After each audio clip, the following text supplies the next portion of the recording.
This year marks the 95th anniversary of the Battle of Vimy Ridge, and hundreds of people jam the streets and pathways leading to the cenotaph at Memorial Square in City Park.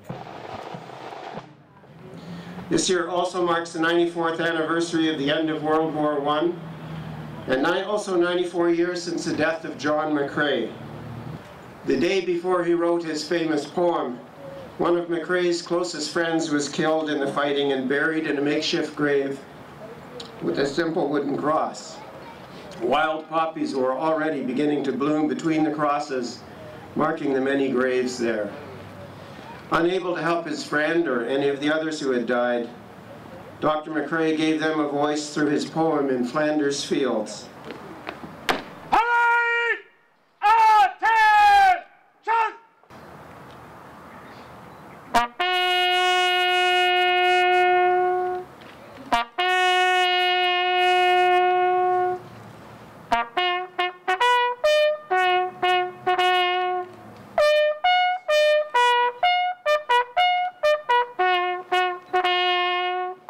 As the bugle came to an end, a moment of silence was the only sound as people bowed their heads in memory of fallen comrades of past and present wars, as well as peacekeeping duties. The official placing of wreaths came next, as dozens of groups and organizations paid tribute with a silent prayer and a salute.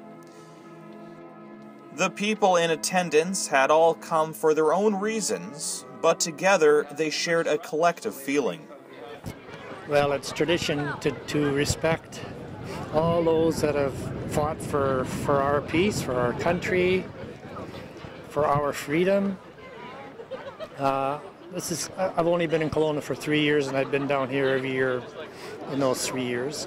I was born in England, and our family came from England, and part of the reason they did come to Canada was to get away from the experience of war. And so I come in memory of my parents and my uncles, and who were first-hand experience of the bombing and of the Second World War over in the UK. Yeah, my Grandpa Brown. Yeah? Yeah. And do you know what war he served in? World War II. And my grandpa wrote 10 books about the military. And his name's up on big thing. Parade! Right time! With the ceremony wrapping up and everyone in attendance looking misty-eyed, the parade began its journey out of Memorial Square until next year. Ragnar Hagen in Kelowna for Castanet News.